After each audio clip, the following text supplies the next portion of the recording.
And here we are. It's time for 6 questions from the internet with Kate Campbell, the July edition.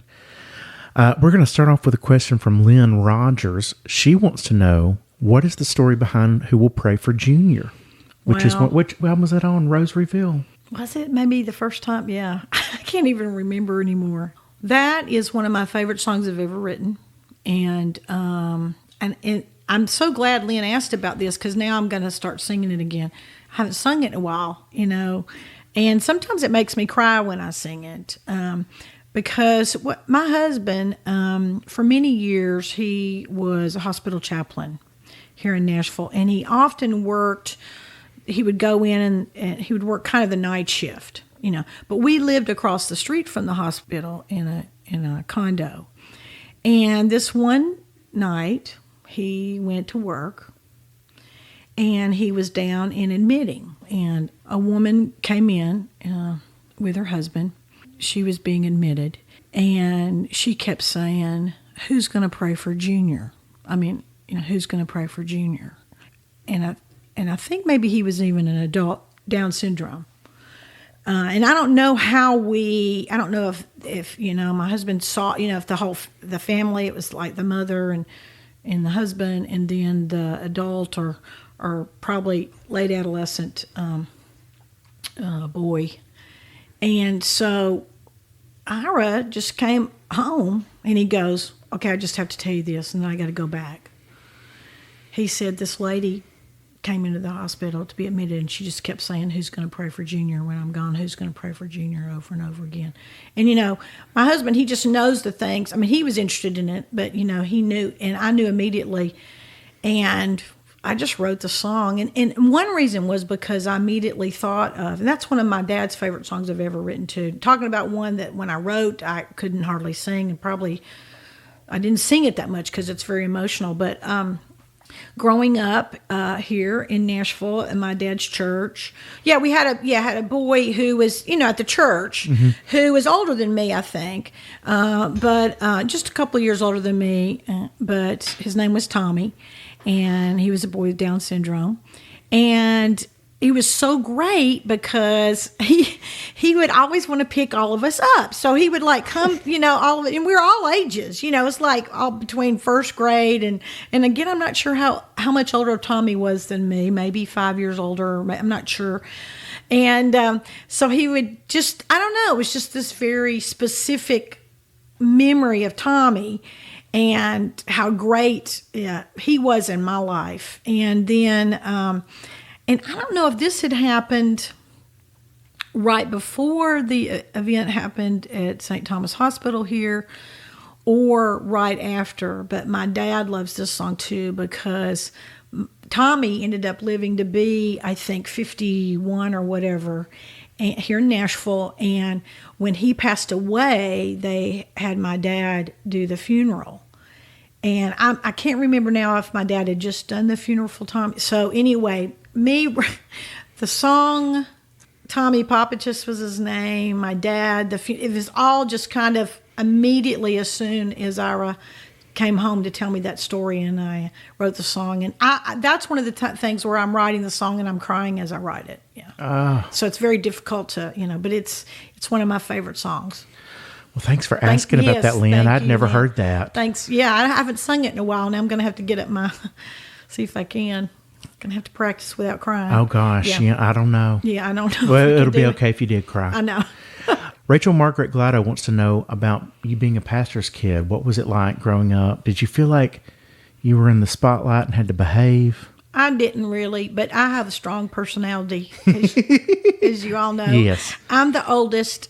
I mean, obviously that was always there, but I give my parents extreme credit because somewhere along the way, an older pastor had told my dad this before my dad decided to become a pastor. But my parents, it was probably pretty well known, they didn't like it when they didn't let parishioners necessarily dictate how they were going to treat me or punish me or whatever, And obviously, I was pretty much a handful, But my parents, it was they didn't really let the church And I think the difficulty with preachers' kids is lots of times the church, people are well-meaning, but, well, your daughter did this or your son did this, and they're the preacher's kid, and they should be setting a good example and all that kind of stuff, and they kind of and I think some ministers let the church control their children and even their home life more than, this is my own opinion, than they should. My dad was pretty good about it. He was pretty good about it, and so there was no. It's like if you're going to get a whipping, you're going to get it from us, not just because Deacon so and so said so. So it was not so bad for me. And I would say you got a lot, sense? and you got a lot of songs out of it. I got tons of songs out of it. All right, Joellen Duke Holmes wants to know. Oh, so many people with 3 names. I love this. I need to know. Yeah, I know Joellen too. If you could meet or have a conversation with or sing with any late, so deceased singer-songwriter, who would that be? Now, I'm going to say let's eliminate Elvis because that's too obvious. Right. So who would you like to connect with as far as having a conversation or singing with? Rosemary Clooney. Oh, yes. And Doris Day just passed away. I love Doris Day. My mother had the sheet. The people I'm naming are because my mother had the sheet music, and I knew their songs when I was a little girl because of my mom's sheet music collection. Let's see. I would have really liked to know. Not everybody will know this name, but she was a great hymn writer, and I love hymns, and I collect hymn books. For those of you who want to know. Fanny Crosby was her name. Again, it's amazing all of the hymns that she... Jog my memory. I know the name, but it's been a minute. Fanny Crosby. No, what songs did she write? Oh my gosh, I don't even know. I just looked through the Baptist hymnal and I looked for the ones written by Fanny Crosby. But they're in I'm sure there's some of her songs in Methodist, some of the Protestant hymnals, Methodist, Presbyterians or whatever, too. Fanny Crosby, people just can look her up on Wikipedia. I'm amazed by women like that who wrote and in my case, of course, I grew up singing hymns and I collect old hymn books and all kinds of hymn books. And I love it when there are the women writers. And, some of them do the music, some do the lyrics. I think Fanny mostly did the lyrics. So Fanny Crosby, but there was someone else I'm forgetting besides Doris Day and Rosemary Clooney. I would have loved to have met some of the blues singers. And just once, maybe just some of the women who were singing in the 20s and the 30s, incredible voices in their lives. And some of them were writers, some of them weren't, but just, I would say they have a pretty strong influence on me as well. Here we go. Oh, Blessed Assurance. So there's Fanny example. Crosby. She was amazing. She's amazing. Yeah. Pass Me Not, O Gentle Savior. Don't you love that one? Which I remember. Because I remember when MC Hammer did a version of it in '91, and it was so cool to see her name there. So Fanny Crosby. Fanny Crosby. People, and I am very much influenced by hymn music. Now, not so much, there's different kinds. I mean, there's what we call gospel songs or whatever, but I love traditional hymns. And some As you can hear, and you can hear it in the record, Especially Wandering Strange and For the Living of These Days, those two records. Interesting, yeah. What do you think you would get out of knowing, I guess, what would you want to know with Rosemary and Doris? Because they were really vocalists, and listening to that kind of music, it's not like they're bleeding their personal experience all over musically. They're especially Rosemary Clooney. I mean, she was just a fantastic singer. Mm-hmm. My song, Rosemary, because my mother had a beautiful alto voice, and of course Rosemary Clooney had a huge range, but I think I heard in Rosemary's voice something of what I heard in my mother's voice. And I think that was probably the connection there. But, again, Rosemary Clooney could sing any kind of music. Any great singer can sing any kind of music. Mm-hmm. And I was thinking about Doris Day this week because she passed away. And I remember, maybe I was in 10th or 11th grade. Well, one of the songs my mother used to sing to me was Que Sera, Sera. With such great life advice. Yeah, right. When I was just a little girl. So I remember singing that like at some, I don't know, luncheon. I was singing it like 10th grade. But again, I had my mother's sheet music for those. I do think I met Kitty Wells at the grocery. Have we talked about Kitty Wells We just mentioned it a little bit. Yeah, where I think I saw her at the Kroger store one day. You mentioned it in passing, but we didn't get much further. So what was the exchange with Kitty Wells at the Kroger? Well, there wasn't any because I was scared to talk to her, but I'm pretty sure it was her. We were just both in the dairy section, But I know it was Kitty Wells. I like Kitty Wells. And I think that's another person, she wrote her own music. Good singer. Of course, I think she was Church of Christ. And the Church of Christ, they can really sing, Have ever shown you this? I met Kitty Wells one time. Right now, we'll put this in here, but she did a Q&A in 2006, the Hall of Fame with Eddie Stubbs, WSCM, and it says, I spent an intimate evening with Eddie Stubbs and Kitty Wells. What more can you say? Well, I don't know. That's a little suggestive, though. It is, but that's what I'm saying. What more I spent an intimate evening with Eddie Stubbs and Kitty Wells, and I'm not going to tell anymore. Because I'm a gentleman. Well, I saw her there, and also I have people haven't seen me play this because I haven't played out. But Martin Guitars made a Kitty Wells guitar, and I have one that's the kind that I was cleaning out all my guitars recently. Every now and then I get them out and I play them, and there's my Kitty Wells, and I'm thinking I really need to play this at a concert. So that leads us right into a question from Amy Childress Obanoff. Right. Another three names. This past weekend. Yeah. Well, I love all these people. Mm-hmm. Good people and good names. What's the story behind the guitar you're playing these days? Well, I play Collings guitars. I have, but if people see them, unless they see them up close, they look like Gibson J45s. And Collings, through my guy Herb down in Birmingham. Herb Trotman. We, this is a very interesting story. I think people like this. So Herb and I, we spent a long time trying to figure out what was going to be my guitar. Here's the cake camp, what do I want to play? Makes me feel comfortable. This is the kind, I want to play, whatever. And I had early on, I had a Taylor, but they wouldn't work with me. I wasn't known enough for them to work with me at the point. But anyway, so Herb and I kept trying to, and I love old Gibsons, but to travel with them, to take care of them, that's a whole different ball game, so I love Gibsons, obviously. And so the Collings, Herb says, you know what, Kate? I think we need to get Collings to work with you. And they did. And so they made me, and I have, if people see my two, I have two big Gibsons. The one they originally made for me, and this is a very interesting story for people. It looks just like a Gibson. So unless you come up close, it's the dark sunburst. I call it the dark tobacco sunburst. The headstock is different. It's not a Gibson. But, from far away, it looks like a Gibson. But anyway, the original one they made me, took them about 9 months to make. Was delivered to me, unfortunately, but it's very meaningful, that 9/11 hit. Wow. And I had gone from Nashville to Muscle Shoals to write with Walt Aldridge. And then I went down to Birmingham because Herb had said, I've got the guitar. Went down to Fred Instruments in Birmingham the day that 9/11. So my first one.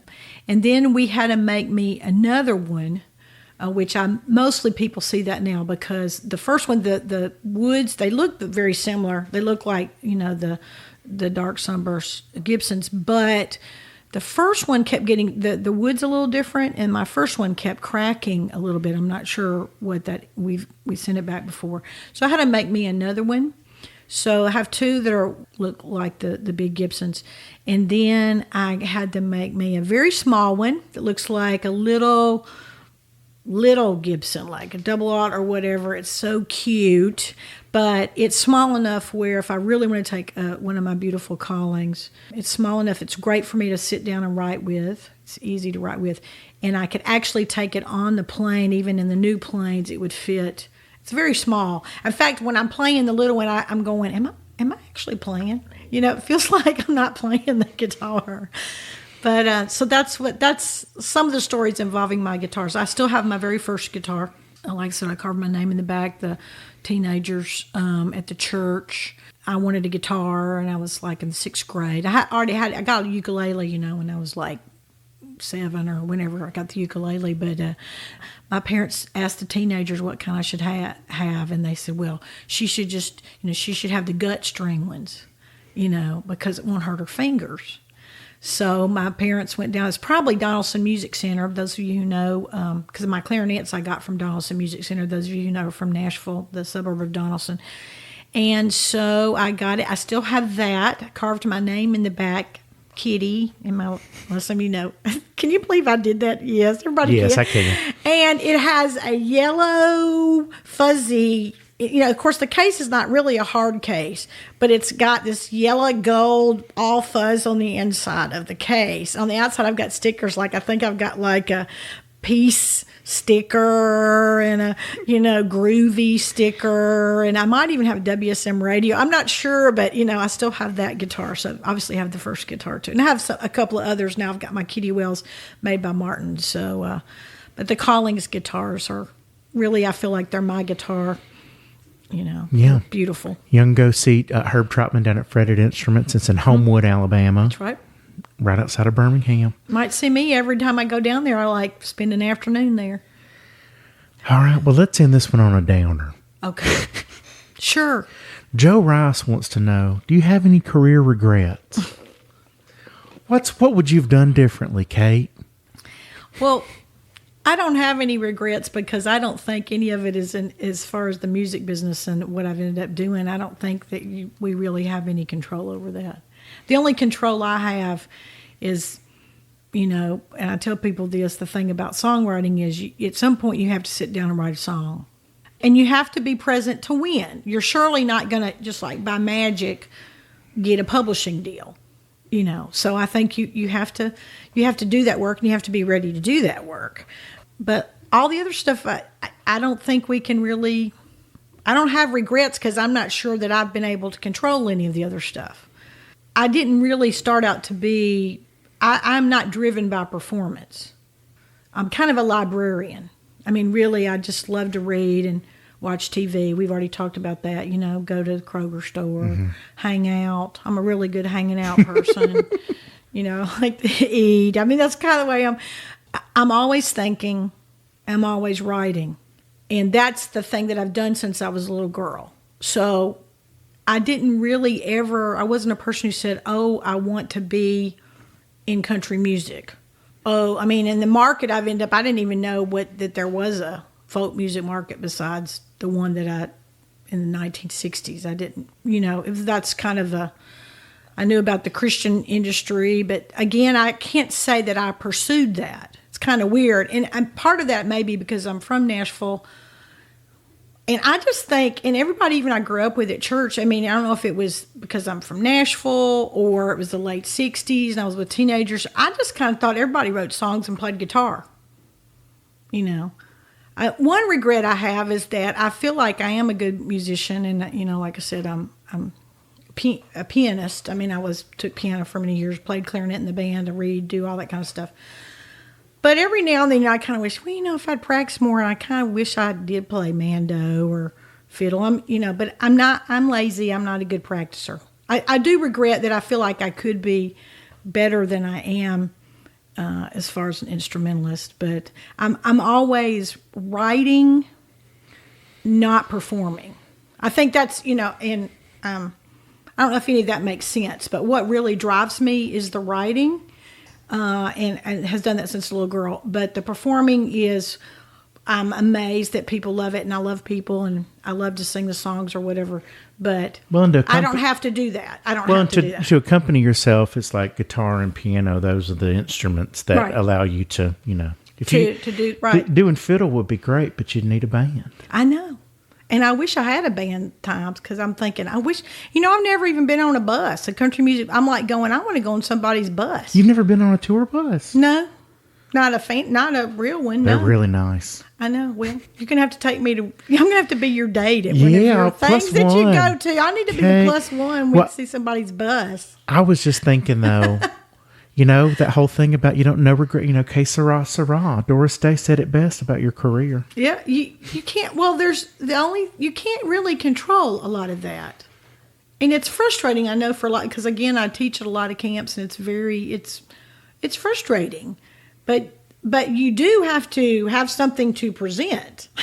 Yes. So it's one thing to want to be, out there doing things, but not really learning to play the guitar or sing or write songs. That's a whole different ballgame. Thank you, Kate. These are so deep, man. These are deep. Good thing I'm drinking my coffee. Woo! Have another cup. Have another cup of iced coffee.